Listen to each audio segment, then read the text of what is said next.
você não tem muitos pais. E eu, Senhor, por que essa palavra? Que Deus quer fazer algo poderoso. Eu creio que Deus quer trazer uma consciência para as nossas vidas a partir dessa palavra, a partir de hoje. Então a gente leu isso. Aí eu vou te pedir agora, pode ir para o slide 3 já. No Brasil eu fui fazer uma pesquisa. A gente tem falado muito sobre a questão de identidade, paternidade. E a gente está saindo de um mês, né, da família. E eu, assim, eu tinha ouvido que 30% dos brasileiros não têm o nome do pai na identidade. Mas isso já há algum tempo, um dado defasado. Eu falei assim, ó, deixa eu pesquisar como é que está isso agora. E aí eu cheguei a essa soma. Hoje, em 2013, que foi o último dado, o último levantamento, 5,5 milhões de documentos de identidade foram expedidos sem o nome do pai. Isso representa, para você ter uma ideia, mais ou menos a totalidade do estado de Goiás. Então, em 2013, um estado de pessoas não tiveram os seus nomes na sua carteira de identidade, a sua fotozinha, na parte de trás, o nome do pai. E aí você fala assim, meu Deus, ok, desses que tiveram, quais são os pais que são presentes ou não? A gente vê uma carência, uma necessidade, uma orfandade no Brasil muito grande. O que acontece? O pai e a mãe, eles são a cerca espiritual do filho. Ele é a cerca, ele é como se fosse... Imagina o filhozinho como uma ovelhinha, um bezerrinho ali, e os pais são aquela cerca de proteção. Então eles dão limite, dão direção. E o que acontece? A ausência do pai, a ausência da mãe, não só, às vezes a pessoa pode estar fisicamente, mas não está afetivamente. Isso gera crise de identidade.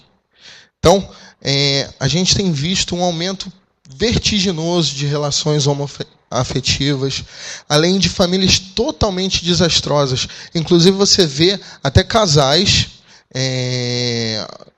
com gênero homoafetivo querendo se casar para o quê? Para adotar uma criança e ter um filho, fazer uma família. Por quê?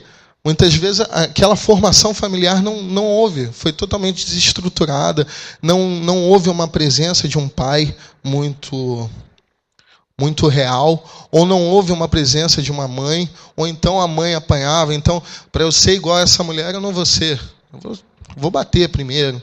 Ou então, esse pai, para ser mulherengo como esse pai, assim, para ter um marido mulherengo desse jeito, eu não vou ser. E aí você vai vendo, ou então um homem que o pai nunca disse, eu te amo, meu filho. E aí ele fica aquela vida toda, é uma criança mais sensível, é uma criança que gosta mais de pintar do que jogar futebol, ou é uma criança que gosta mais de desenhar, ou gosta de artes mais do que futebol. Então aí tu pega um pai que ama futebol, acabou, né? Aquela tendência, né? Aí o que ele vai se aproximar? Vai se aproximar da mãe. A mãe vai ver a situação, vai proteger. E aí já está todo o circo montado, né? Então, pode passar para o próximo. O que acontece? Homens e mulheres com essa identidade, você imagina essa identidade sendo desenvolvida dessa forma, né? Os filhos, emocionalmente, a gente tem tido uma geração que é uma geração que não pensa, que ela tem muita informação, que ela tem uma quantidade de canais de informação, internet, Wikipedia, WhatsApp, tem uma infinidade. O cara sabe mexer no celular de ponta a ponta, mas às vezes não sabe julgar uma informação, não sabe se aquela informação é correta ou não. Então, a gente vê que essa falta de círculo de um pai ou uma mãe que dizem o certo ou o errado, isso vai de um envolvimento paterno e materno na identidade do filho, isso vai produzindo problemas a longo prazo, médio e longo prazo. A criança ela não entende muito, mas a falta de presença dos pais, a médio e longo prazo, vai produzindo crianças e adolescentes e adultos com uma identidade rachada, com características rachadas. Eu estava vindo hoje, eu e o Ricardo, a gente estava vendo no ônibus, aí tinham 4 garotos, né, com bolinha de papel jogando pela janela. Tal. E aí, ao invés de alguém chegar e falar, querido, não faça isso e tal, teve alguém que chegou e gritou e falou que ia no colégio, fez o rebuliço, né? Então, as crianças que estavam ali, né, foram se encolhendo na cadeira, se encolhendo.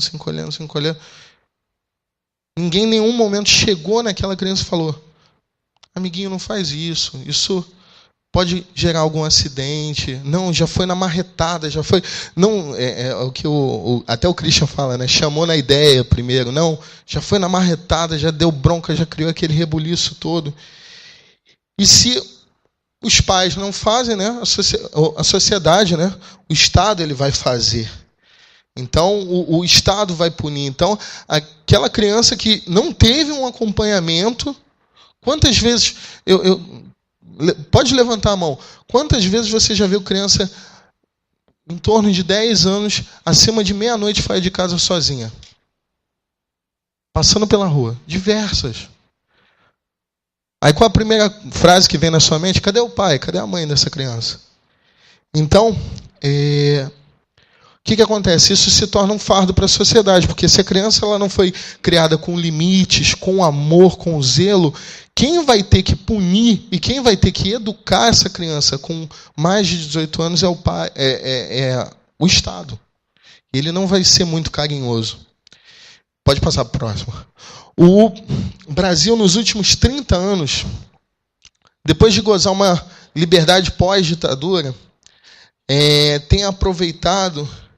não tem aproveitado como povo da liberdade recebida.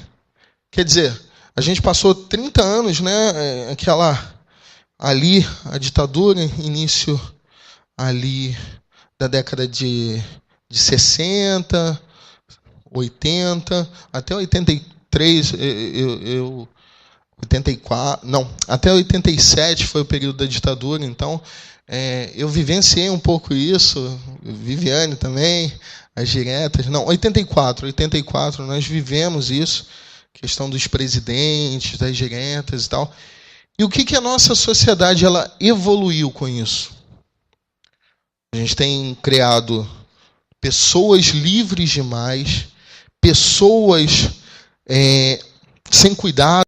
A gente tem criado pessoas, crianças sem limites, respondonas, desobedientes aos pais, às vezes que tem tudo, mas não tem nada, tem um tablet, tem um computador, tem uma casa com não sei quantos empregados, mas não tem a presença do pai, a presença da mãe.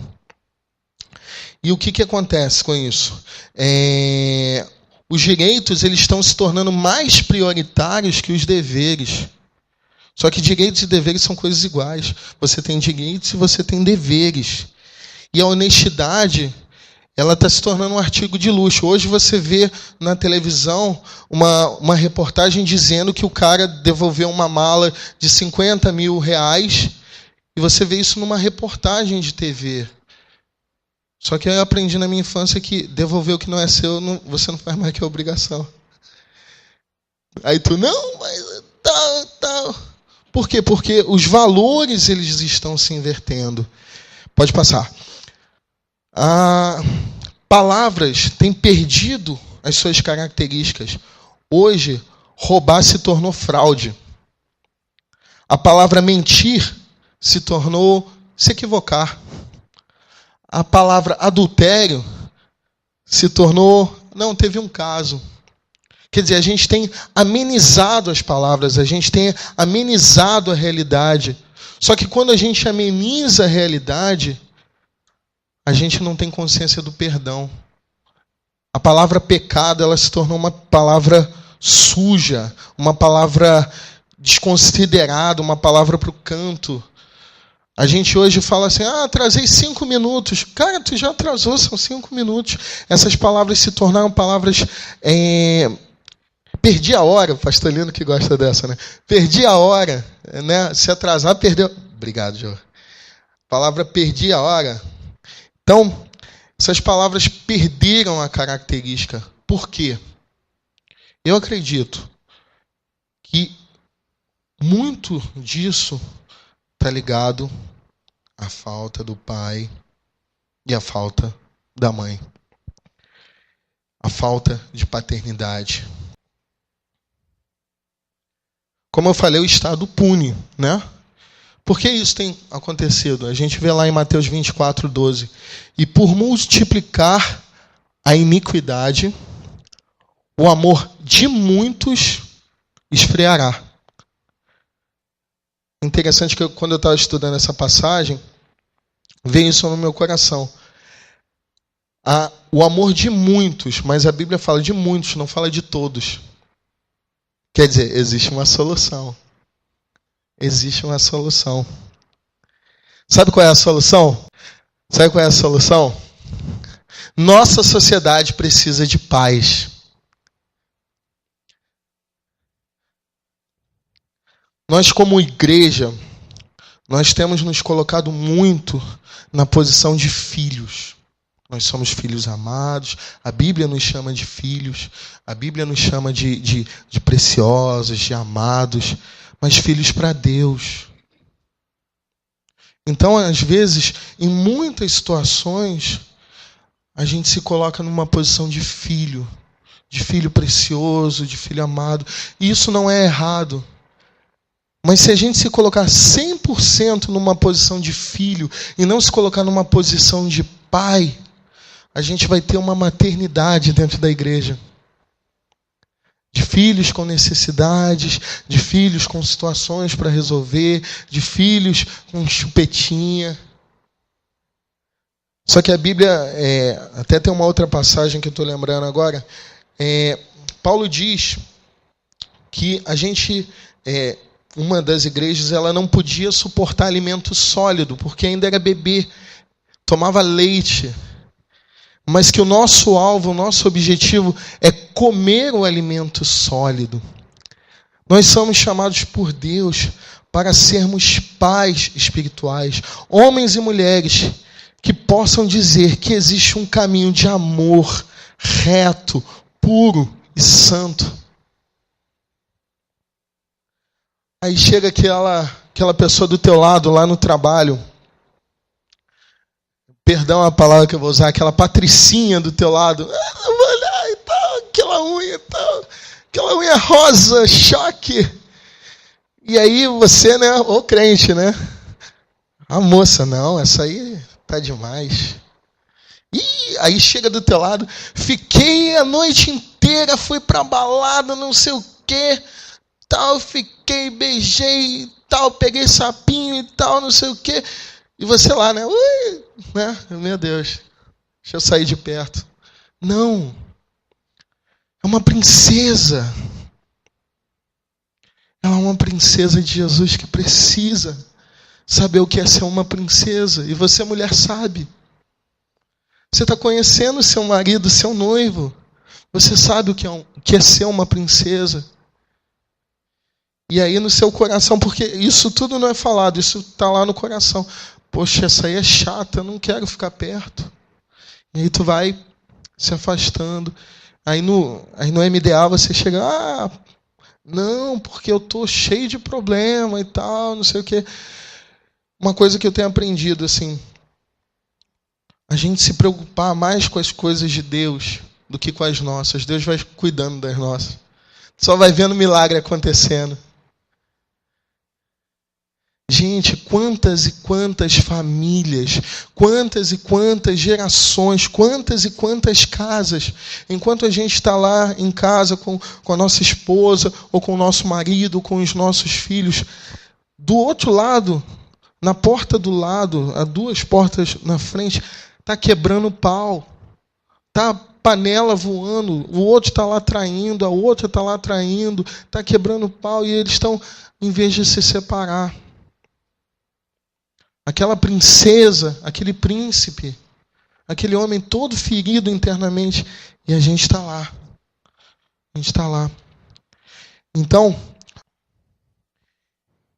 eu quero pegar um exemplo. Aqui é aquela passagem do jovem rico, né?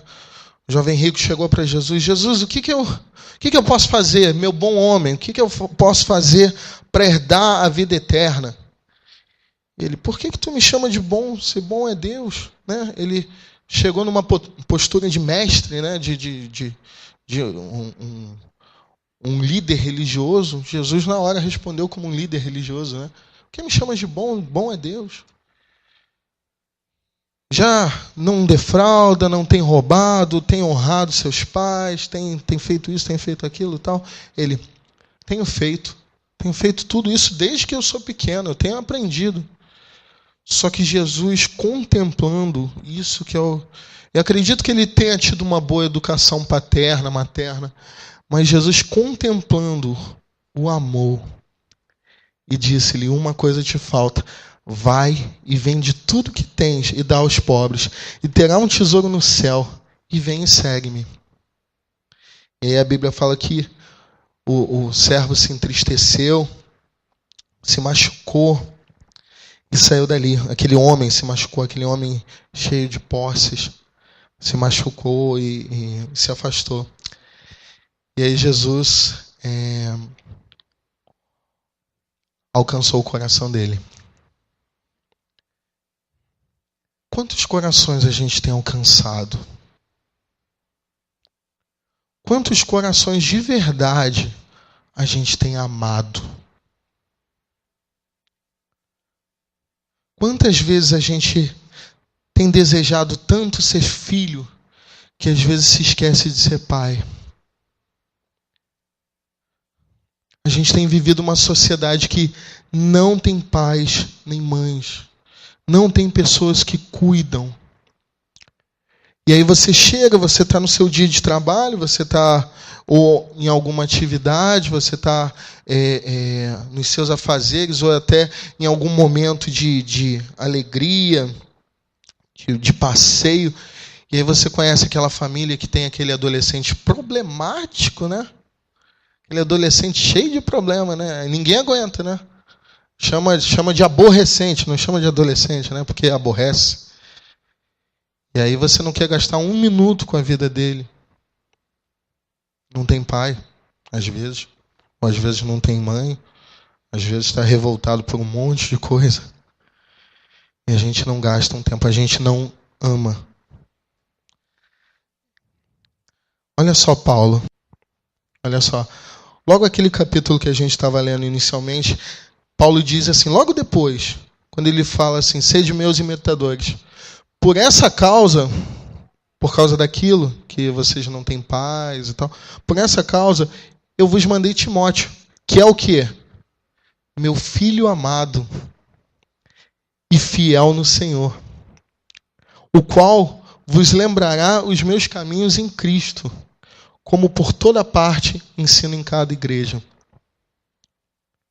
Paulo, ele tinha uma mãe chamada Lloyd, e ele novinho, ele começou... Timóteo. Timóteo começou a andar com Paulo. A mãe dele havia se convertido, e Timóteo começou a andar com Paulo. Então, ele, em muitos momentos, ele foi provado nas suas lutas, nas suas batalhas. E o que é que acontece?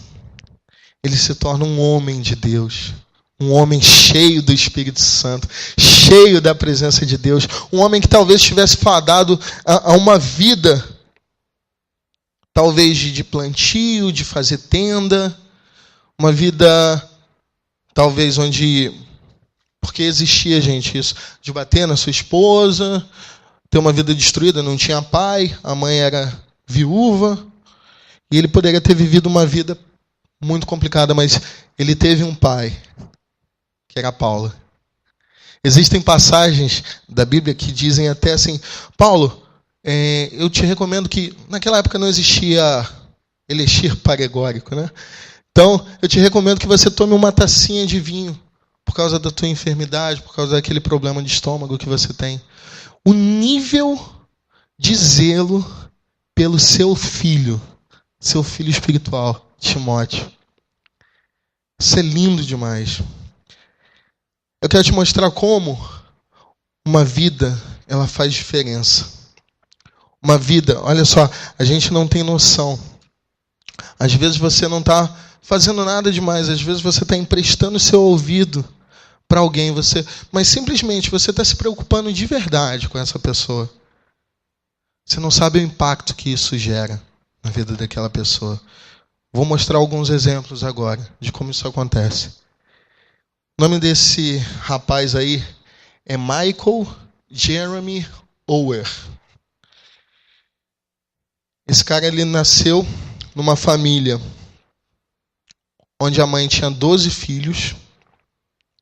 Ele consumidora de crack, viciado em crack. Então, quer dizer, é bem recente. Viciado em crack. E dentro de uma certa idade, o conselho tutelar foi lá e tirou. Mandou para um orfanato e ele começou a lares adotivos. Lares adotivos, aquele negócio. Tinha um talento para futebol americano, mas existia sempre um círculo de gangues nos Estados Unidos onde ele vivia e ele poderia estar muito inclinado àquilo. O que aconteceu? Um belo dia, um treinador falou, olha, nos Estados Unidos acontece muito isso, você tem bolsa por ser um bom atleta. Um treinador viu o talento dele e indicou para um colégio. Só que o cara já tinha mudado, se eu não me engano, foram... acho que ele mudou mais de 10 vezes de colégios diferentes. O histórico dele era terrível. Não conseguia ter notas.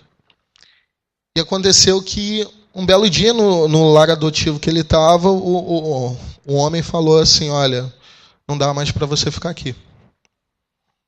Poxa, mas está de noite, tá um frio, inverno nos Estados Unidos, tá um frio, para onde eu vou? Não sei.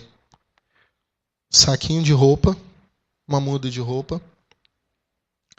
E aí tinha uma mulher, o nome dela agora é Legan,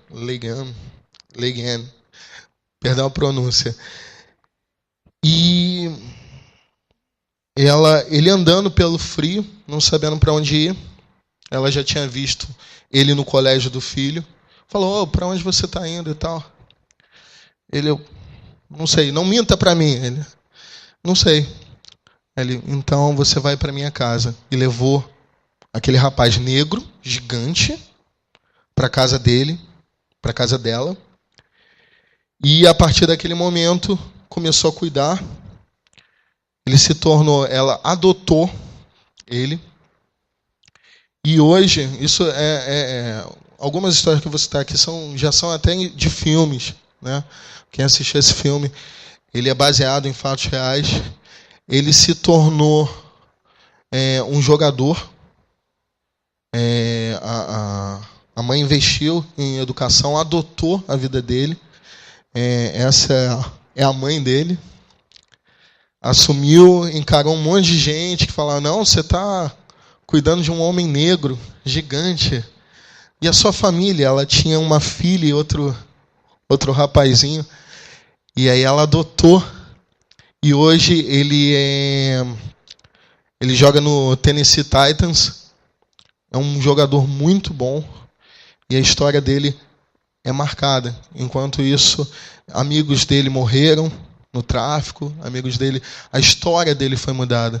Isso porque alguém realmente se preocupou com ele. Próximo. Dr. Ben Carson. Esse, alguns já conhecem, o Mãos Talentosas. Ele era um garoto que tinha um déficit de atenção muito grande, tinha dificuldade, se tornava o pior aluno do colégio. E por causa disso era caçoado, e por causa de ser caçoado se tornava agressivo. Então começou a ter problema no colégio. A mãe chegou e falou assim: é o seguinte, a partir de hoje, fazer um negócio radical. Acabou a televisão, você vai ler 2 livros por semana, vai estudar e vai se tornar um homem, segundo um homem de bem. E aí ela começou a estudar, ele começou a fazer aquelas lições, começou a fazer o resumo dos livros, só que a mãe era semi-analfabeta. Então ele falou assim: lê mãe, tá aqui o resumo. Ela: não estou conseguindo enxergar direito, você pode ler para mim? E aí ele lia. E aí pode passar. A partir desse momento ele é diretor, hoje, do Departamento de Neurocirurgia Pediátrica do Hospital John Hopkins. Ele foi premiado com a Medalha Presidencial da Liberdade em 2008. E ele tem um histórico, ele se tornou um dos maiores cirurgiões do mundo, que às vezes a gente comenta essas histórias, mas essas histórias não têm rosto. Esse tem um rosto, é o Ben Carson. E fizeram um filme chamado Mãos Talentosas, contando a história dele. Isso por quê? Porque o pai tinha abandonado, se separaram, a mãe decidiu intervir de uma forma ativa na vida do filho. Vamos lá, agora o Brasil, né? Vamos falar do Brasil. Quem aqui não conhece quem é pastor Lucas Urber? Quem não conhece? Todo mundo conhece? Ah, glória a Deus. Ah, que bom. Pastor Lucas Urber, ele teve um sonho. O sonho dele era a Amazônia, o sangue de Jesus ocupando toda a Amazônia. E ele sonhou em ganhar a Amazônia para Jesus. Ele falou assim: eu vou alcançar toda a Amazônia para Jesus. Então, na década de 70, ele decidiu pegar a esposa dele, pegar as filhas dele e vão para a Amazônia. Só que você imagina as condições sanitárias, você imagina toda uma situação que existia, e ele começou ali a missão Paz, que a palavra paz todo mundo pensa que é uma pombinha, né? Não, a palavra paz significa Projeto Amazônia. E ali ele começou a fundar igrejas, ele começou a evangelizar os ribeirinhos, que são como as comunidades aqui que existem, as favelas. Então, na Amazônia são ribeirinhos, são pequenos povoados nas cidades. Ele começou a evangelizar os povos. Então, muitas situações com a esposa Cristina, com as filhas. Imagina, filha doente, a gente não tem noção dessas coisas. Barco a quilômetros de distância de um hospital e criança com febre, mordeu um bicho, alguma coisa. E ele passou por tudo isso durante anos. Em 94, ele estava sobrevoando mais uma comunidade ribeirinha. Ele ali já tinha conseguido levantar aviões, barcos de saúde, barcos de atendimento. E ele tinha um aviãozinho, não era um monomotor, é tipo ultraleve, isso aí. E ele estava sobrevoando uma comunidade ribeirinha e bateu um vento e o avião caiu. O avião caiu e as pessoas que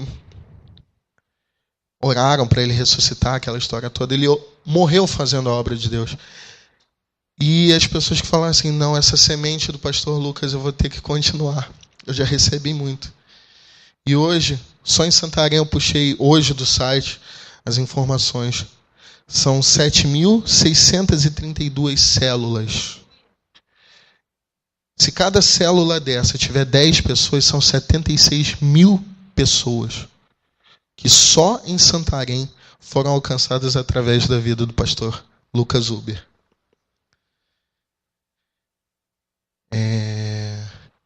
Tem mais uma outra pessoa, a gente fala da nossa realidade, eu vou falar um pouquinho da nossa realidade. Quero falar desse homem aqui.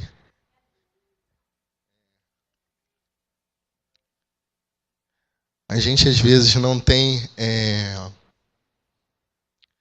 noção. A gente vê aqui pessoas andando de um lado para o outro, a gente não tem noção das vezes do preço que essas pessoas pagam.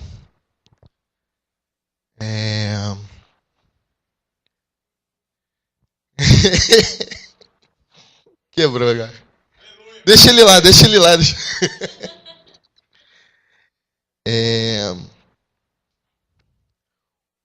Beto é um cara muito especial. Muito. É um homem que tem 3 filhos, mas que nunca disse não para a obra de Deus. Quem anda com ele, quem tem convivência de anos com o Beto, sabe que ele...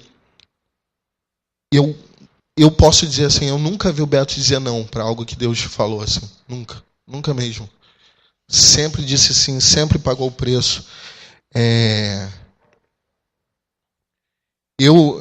Agora é um testemunho pessoal. Eu perdi meu pai com 5 anos de idade. E eu não tive pai. A realidade é essa. Não tive pai. Meu pai, por mais que ele quisesse ter sido presente, ele não foi. Ele faleceu. Então tu imagina como uma pessoa faz isso para Deus. Quando você ouve que Deus é pai. Se o meu pai foi um pai ausente, Deus para mim vai ser ausente. No meu subconsciente isso está registrado. Eu sou órfão.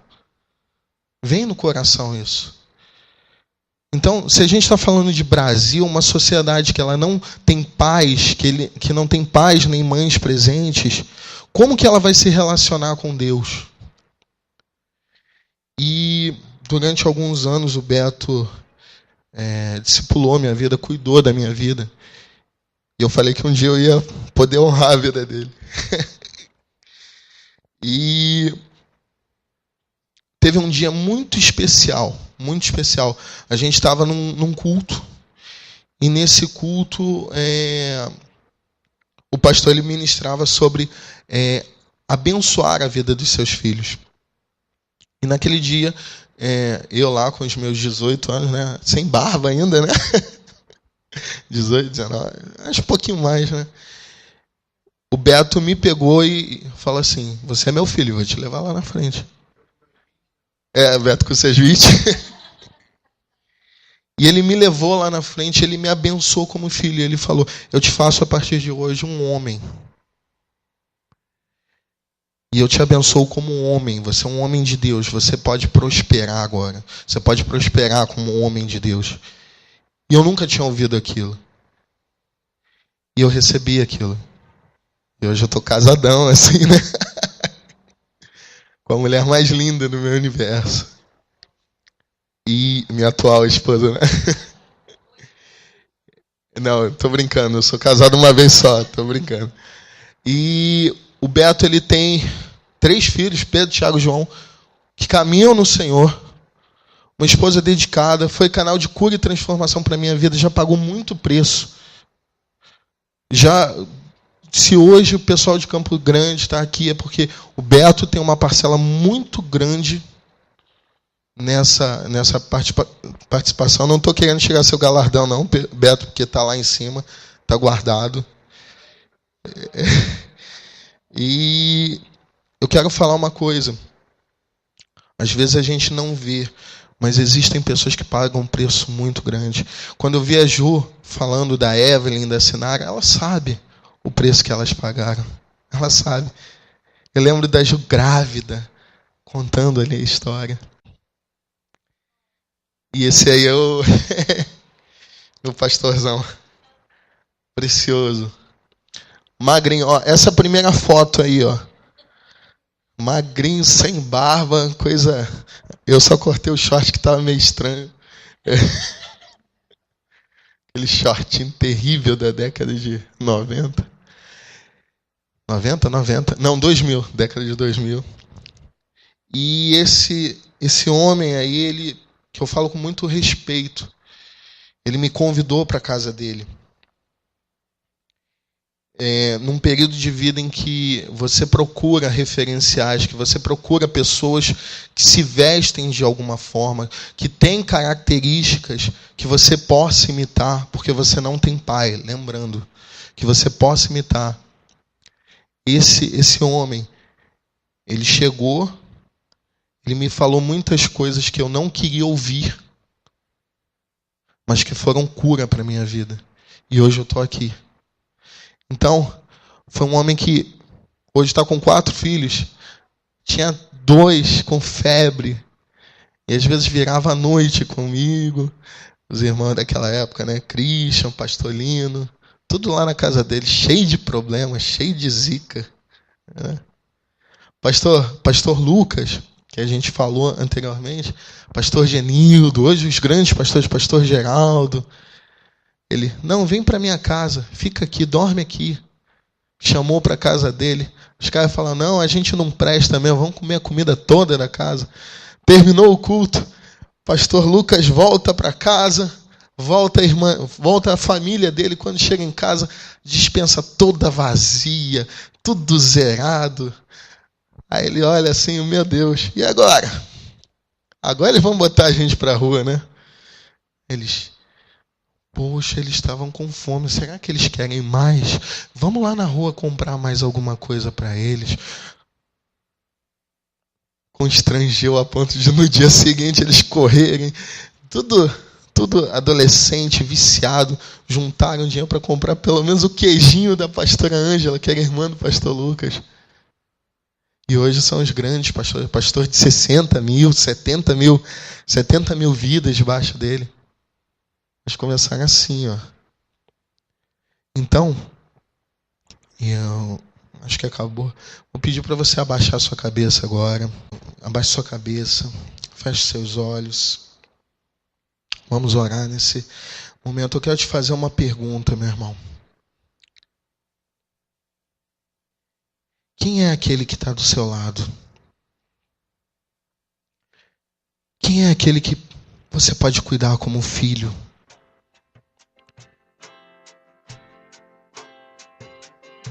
Quem que você pode cuidar como filho? Quem que você pode ser uma mãe? Quem que você pode ser um pai?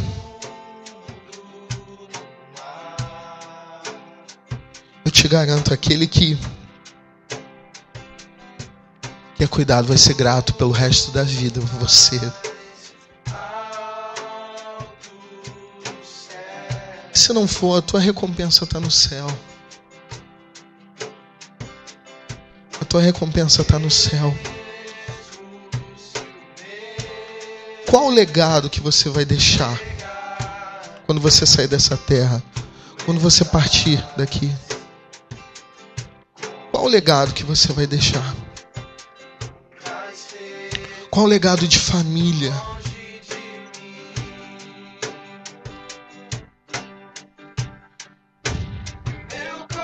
Nosso país precisa de paz. Se você é um pai, se você é uma mãe, amado, eu quero falar isso. Existem pessoas que precisam de você.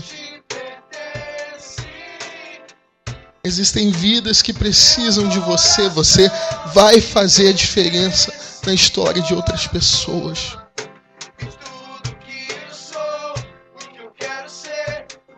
Senhor, nessa noite, Pai, nós decidimos, ó Pai, abrir o nosso coração para todos aqueles que o Senhor nos enviar, ó Pai, para aqueles que precisam, Senhor.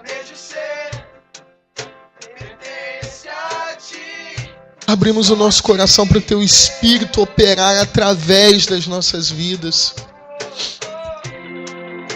Abrimos o nosso coração para cuidar, para corrigir, para ajudar. Chegou o tempo de se levantarem pessoas que estão dispostas a cuidar.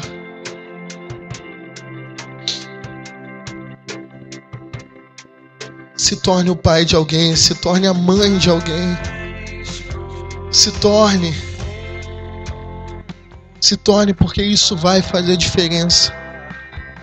E não precisa ser adolescente, não precisa ser criança. Existem tantos adultos, tantos homens, tantas mulheres com uma maturidade de uma criança de 16, 17 anos, 12, 14.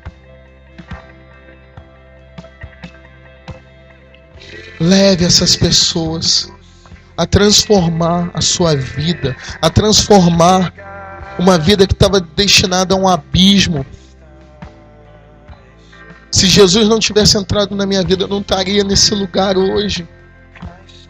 Provavelmente eu estaria já no 3º ou 4º casamento, cheio de filhos, uma vida destruída. Mas Jesus entrou na minha vida. Jesus entrou na nossa vida através de alguém. Alguém foi usado para Jesus entrar na sua vida. Seja usado para Jesus entrar na vida de alguém. Seja usado para transformar essa pessoa de uma menininha assustada numa grande mulher de Deus, num grande homem de Deus, num grande pai de filhos, num grande empresário, num grande homem que vai crescer e vai honrar o nome do Senhor onde pisar a planta do pé dele. Precisamos de paz. Nossa cidade, nosso país precisa de paz. Presentes, ativos, que corrijam na hora necessária, que amem, que cuidem, que andem a 2ª milha, que perseverem, que olhem além, mesmo quando a criança, mesmo quando o homem, mesmo quando a mulher estiver fazendo pirraça, estiver fazendo birra, mas com os nossos olhos no final, no resultado, na boa obra. Obrigado, Senhor. Obrigado por esse culto, obrigado por tudo que o Senhor fez aqui. Eu te peço, vai além das minhas palavras, que tudo que foi falado aqui continue martelando no coração, Senhor, como o Senhor tem tirado. Oh, Senhor. O Senhor tem tirado meu sono, Senhor.